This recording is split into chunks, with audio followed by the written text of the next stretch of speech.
Hey everybody, this is Gage with 12 Gauge Geek, and we're doing something a little different today. So, I've been thinking a lot lately about a bunch of different games that I used to play when I was younger, games that are nostalgic for me personally, and there's some games that I'd like to see remastered in the future actually. So, that's what I wanted to do today, so let's get started. And the first game, number one, Def Jam Fight for New York. Released in 2004 and developed by AKI Corporation and EA Canada, published by EA Games, Def Jam Fight for New York was the popular sequel to Def Jam Vendetta. It was a gritty street fighting game with a star-studded cast of R&B artists. There were celebrities like Ice-T, there was Exhibit, Method Man, Redman, Fat Joe, you had Snoop Dogg, Carmen Electra was in there, Henry Rollins. It was just a crazy cast. And, it had an interactive environment, a bunch of different kinds of weapons you could use, different fighting styles that everybody had, individualistic, like, special moves that were just really cool. And the multiplayer was really good, but so was the story. The story was, you were taking like your own created character and basically working your way through, like, up through the ranks of the New York City criminal underworld, while like basically being in the middle of a feud between two different crews, one of them being D-Mob's crew, played by Chris Judge, which is the crew that you're kind of on, and then the enemy crew was Snoop Dogg's crew, who's known as Crow, and that had like Fat Joe, I think, what was it, Sticky Fingers was in there. It was, a heated rivalry between the two, and it really made the story very believable and immersive, in my opinion. So, aside from the story being good, the game also had really cool customization, and it was like in the heat of, like I said, the 2004 era. So you had a lot of like Rockaware, you had like Fat Farm, there might have been like maybe Sean John, Fubu, but it was like real over the top jewelry, a lot of bling, a lot of customization that just made the game really cool, along with a phenomenal soundtrack. As you can imagine, there's over 50, hip hop artists in the game. So I'm not sure if each of them has their own song in the game, but like you had Take a Look at My Life by Fat Joe, you had Take a Walk with Me or Walk with Me by Joe Budden, Flipside by Freeway. There was just a ton of really good songs in that game that just made it, just really fun to play. And that's, pretty much it. The only cons I'd say for the game is 20 years later, and the only, remaster reboot we had was Def Jam Icon, which I don't think did very well. And I don't think we're getting anything soon with this. So let's go to number two, and that is State of Emergency. Now, State of Emergency was released in 2002, developed by VIS Entertainment or VIS Entertainment, I'm not sure. But it was published by Rockstar Games for consoles and Global Star Software for Windows. And it's a classic like beat 'em up, shoot 'em up type game where you're basically taking the role of these freedom fighters who are opposing a totalitarian toll. It's hard for me to pronounce that word, but a totally like authoritarian regime that's known as the corporation, that pretty much is, just doing a lot of shady stuff. They're knocking down people that that don't agree with them. They're sending hit squads into neighborhoods. They're blackmailing people. They're bombing things. So these freedom fighters are basically coming together, and they basically start a full national riot that goes through the entire country. So as you're playing, there's just people running around everywhere, and in traditional Rockstar fashion, you can pretty much just get crazy with everything. It's like a a little bit cruder version of GTA, but really fun. You know, it had a lot of weapons. There were like Uzis, AKs. I think you had maybe machetes, chainsaws. You could like punch, kick, stomp on people. It's a game that definitely isn't going to age well for the time, being that you're just kind of mowing down random crowds of people.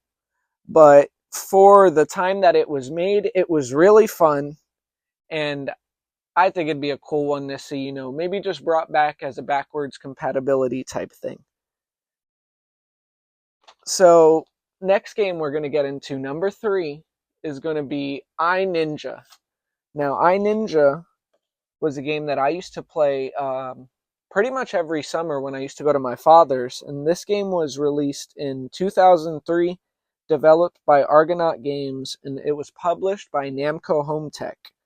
It was a 3D platformer where you take on the role of like a rage-filled little ninja who's seeking redemption and vengeance after he accidentally takes like a sort of rage-enhanced pill type thing that causes him to kill his sensei, and now he has to go on a quest to try and revive him while also taking down his like massive nemesis known as Odor.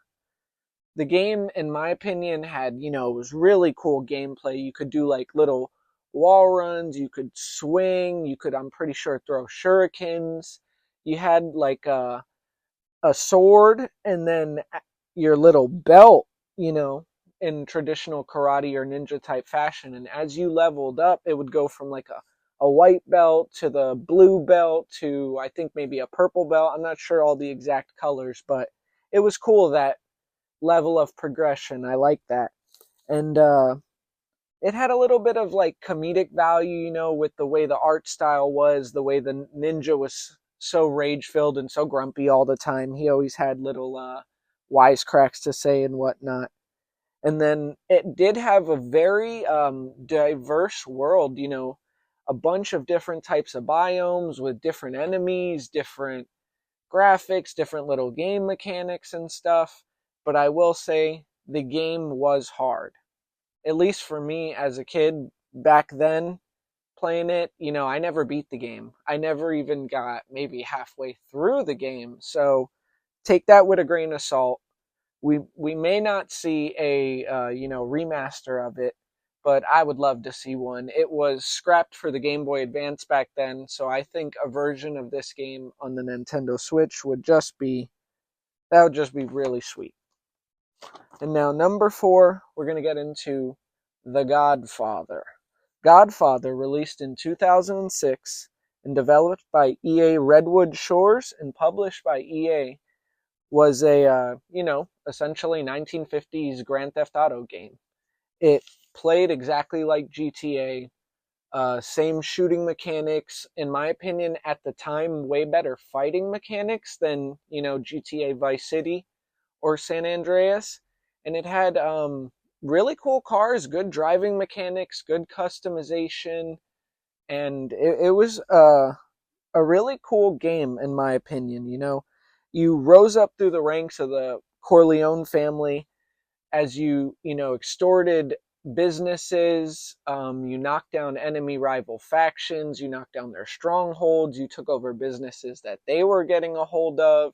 There were drive-bys, there were, I think, maybe blackmailing with cops and things like that.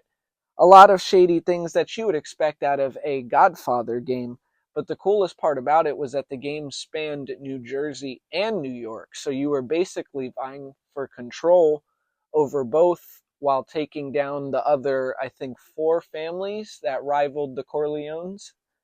And it was just a really cool game. You know, aside from the graphics being a little meh, and the successor to it, Godfather 2, wasn't as popular as the first. The first one, I think, is a really cool game, and I'm just surprised it hasn't gotten, you know, backwards compatibility or put on the 360, not the 360, on the Xbox, the newest one, or even PlayStation. I'd like to see it somewhere.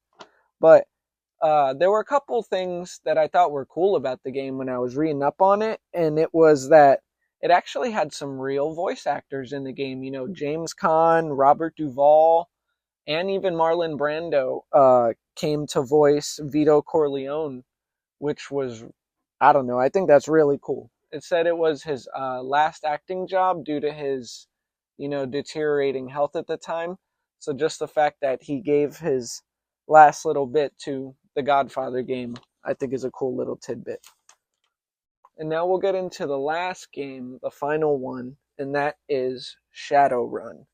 Now, Shadowrun was made in 2007, developed by FASA Interactive, and published by Microsoft Game Studios. Shadowrun was a first-person shooter slash third-person with a Counter-Strike kind of like inspired purchasing wheel each round you got in. So you would start off, with a little bit of money, maybe purchase like a SMG and then work your way up if you manage to stay alive and get kills to progress and get better guns through the match. And it had, just a really cool twist. It had like a mix of fantasy and like really cool traversal type gadgets. Like there was a glider, you could teleport, you could cast like these sort of like atronach type things, put down healing trees, revive your teammates. And then there was a myriad of different classes, from like an elf that had better magic but lower health to a human with better health, lower magic, different speed levels between the two, a big tanky troll that could just take damage, or even like a little gnome type guy. It just had really cool diversity, and in my opinion was a really fun game. It had a lot of different guns. It had miniguns, shotguns, sniper rifles, a katana that you would go into third person when you used, and then even when you grabbed the relic it would go into third person. It's just a fun game that for me at the time, uh, me and a lot of friends were playing. We didn't take it like quite seriously, but we were competitive on it. Everybody seemed to be, because it wasn't about the customization or making your guy look cool or the battle pass or anything. It was just about trying to win the game that you were currently playing, so you gave it your all every time, and it just made it really fun. The only cons I think about the game is that it suffered from being just an Xbox exclusive.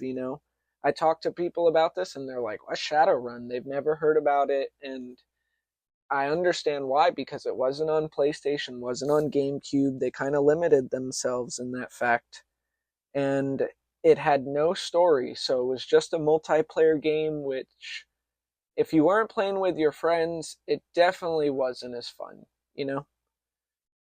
But the only things I could say about it now is that I'd like to see just, a remaster on it. Keep the gameplay the same and maybe just overhaul the graphics a bit. I think that would be, awesome. But that's it. That's been 5 games, guys, that are very nostalgic to me and that I would like to see a remaster. Be sure to like and subscribe to the channel. Like this video if you like the content that's coming out. This video was actually done with a mic that was given to me by Ed. Shout out to Ed. Thank you, Ed. And we'll see how the audio quality is. And if you guys could leave some feedback in the comments, I would greatly appreciate it.